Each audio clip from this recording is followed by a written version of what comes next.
For this idea with action, imagine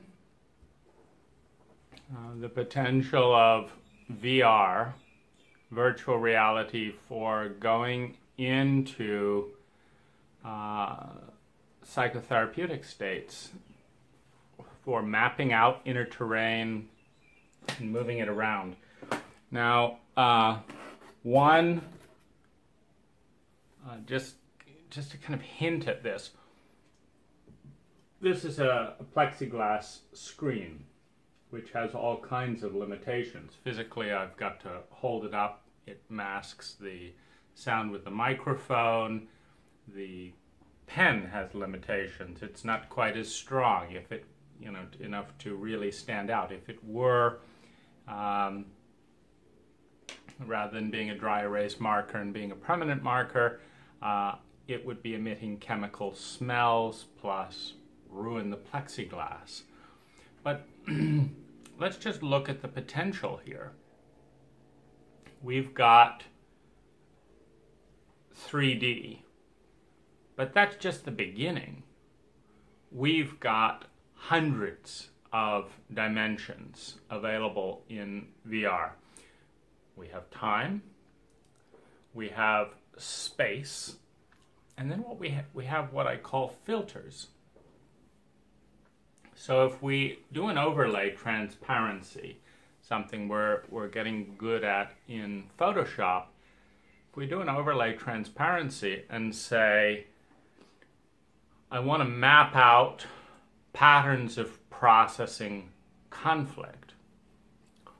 Well, we do an overlay and then we bring in other parts of the psychic map, of the internal map of our thoughts, our feelings, and we kind of see dovetails.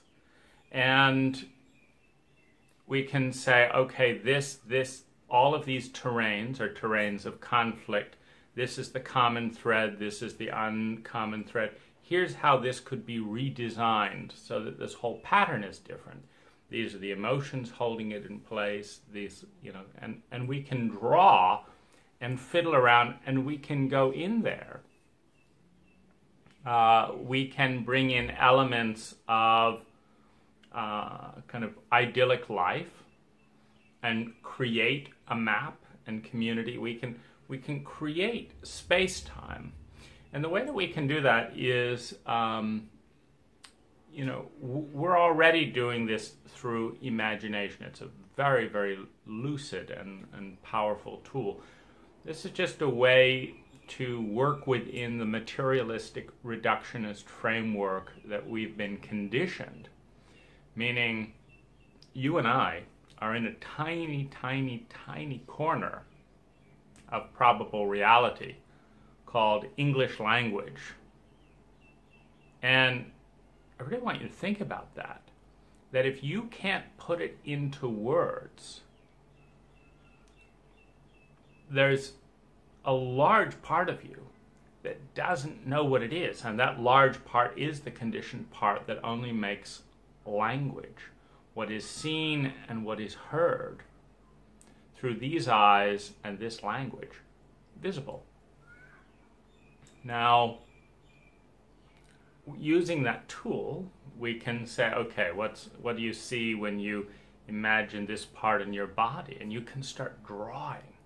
You can start drawing an overlay. You can go into that part of your map. You can map certain terrains out as years and as location, so that each time period has its own geography, and you can map it out, and start building. You can say, I see a cave over here.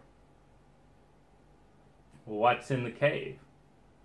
Well, there's this kind of horrible animal. I don't know what it is. It's just horrible. Well, what's around the cave? And you can map it out. You can use your imagination, because the imagination holds the key to it all. Imagination is sometimes referenced as the language of the soul. It holds the clues. It holds the keys so that we can unlock energy. learn things, grow, in this paradox of duality, that we can learn things and set ourselves free, so that when we take off the goggles and the toggles, because in VR we want to be able to bring in 3D objects that have something, that have potential to express complexity. Then we want to overlay a variety of dimensions on these 3D, but really 6D spaces. And we want to create congruencies, like transparencies. When you're building a house, you say this is the plumbing overlay, this is this overlay, this is this overlay, and we want to be able to create those overlays somewhat clearly and start creating maps through which to see ourselves without getting trapped in the map.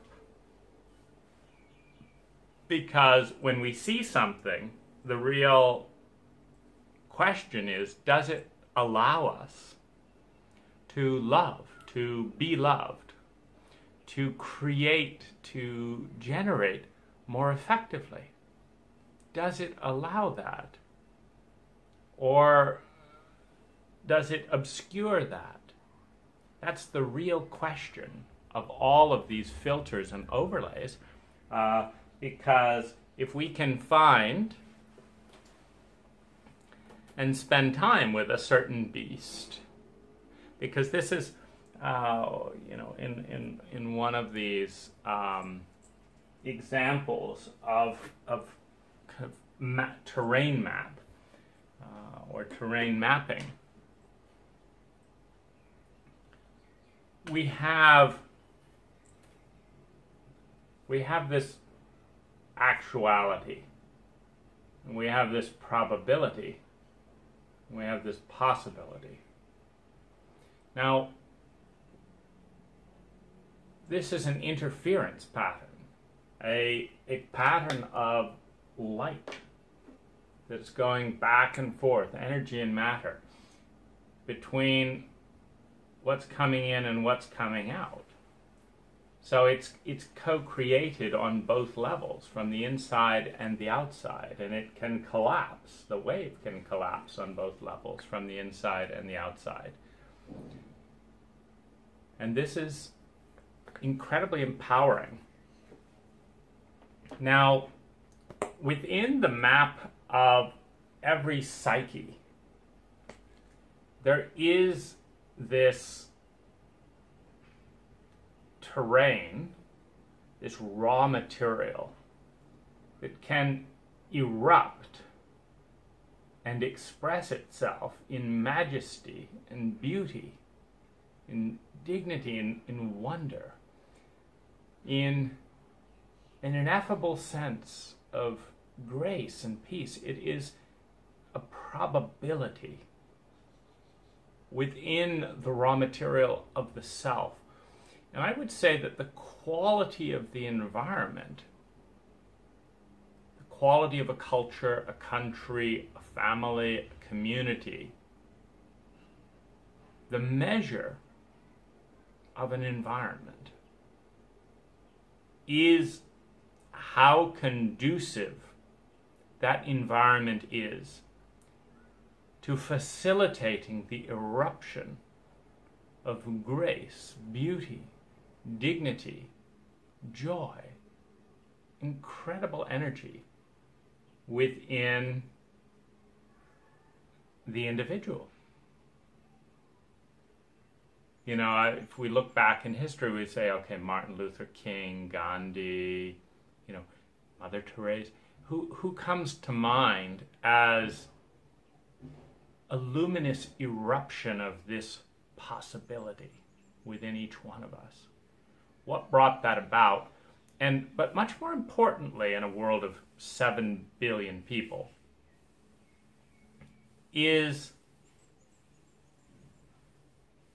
how many, for example, if you had 7 billion seeds and you scattered them in the desert and 10 erupted, let's say there's 10 people on the planet today that you would say are luminary. I mean, this just exquisitely beautiful.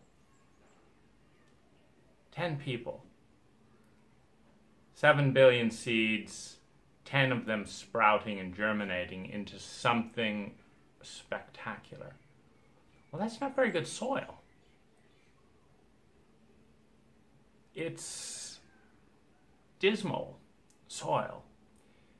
If all seeds coming in had high germination rates, and I think every single baby being born, or as with all seeds, let's say 98%, because when we buy a packet of seeds, that's what they advertise. 98% of these seeds will germinate if given proper soil. Well, we're part of nature, and I think it's fair to say that in healthy soil, 98% of human beings could blossom into something truly wonderful, truly spectacular. And if that's possible, and if the probability field is largely determined by the environment, we've got to examine that environment carefully. For how is the environment stunting 98 or 97.999% of that growth? How is it stunting it so that we just have a few people breaking through the clouds of various environmental retardants into something exquisite, into something beautiful? And I think we can start mapping that. We can start exploring that in VR in a way that we've not had before. Now, what we need are, first of all, we need vision. We need to understand how powerful it is to bring our consciousness. Elon Musk has said there's a 99% chance that we're in a simulation. In other words, that this is a 3D or a 6D or whatever rendering that we're in. And that's true from a perspective. But what's also true is that in set theory, we don't really understand a set. We don't understand a simulation until we exit the simulation. One of the ways that we can exit the simulation is by creating a simulation, virtual reality. And the fact that it's a simulation doesn't mean it's not real, doesn't mean it's not important. What makes it important in our dimension are emotions, are thoughts, and that's what makes this whole reality have meaning and significance for us. Thanks for watching, and the idea worth acting on is developing the software with consciousness exploration in mind, such that we can be inside the Photoshop environment, and we can change the resolution, we can change the size, we can create many filters, that we can create ambient filters, filters of sound. And I really think this is most powerfully done in an isolation chamber, where whether it's in an isolation tank in water, a flotation device where we can really suspend, or in an isolation room that is soundproof, and which gives us the boundary. Because when we're part in and part out of the simulation, there's protection in place. Like, what if someone walked in, this and that and the other? So a boundary, I think, is really, really important. And then I think some of the most powerful work comes with a new form of shamanism, in which the guide, the one going in with you, sees everything that you see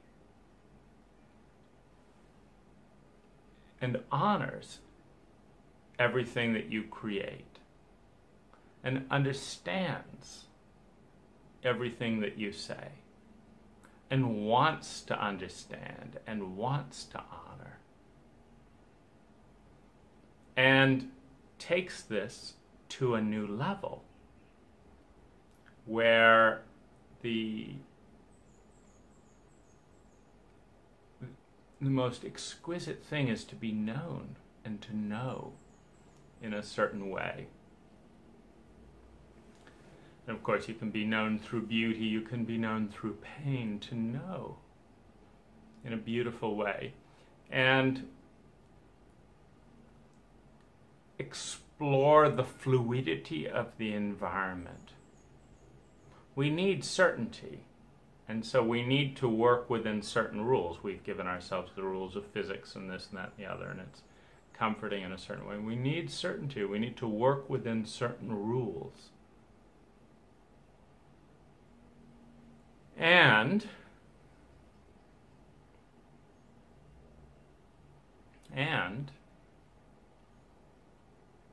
within that context of those rules, there are creative loops. As soon as you define a cave made of rock, it can be blown up with dynamite. As soon as you find a horrible beast in the cave, you can look at the raw ingredients emotionally, etc., that produce such an animal, and you can start creating a different environment. What happens with that beast when it comes out into the light? Or maybe it doesn't like the light. Or maybe it changes when it is in the light. It's or vice versa.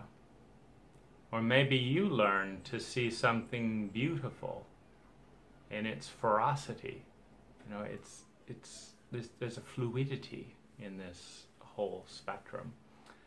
Thanks for watching, and if you were going to enter your ideal virtual reality that would facilitate your ideal values, growth, courage, awareness, love, passion, sensuality, whatever it is, what would that be? How would you learn? How would you grow? How would you emerge and become closer to who you wanted to become inside this technology? Thank you.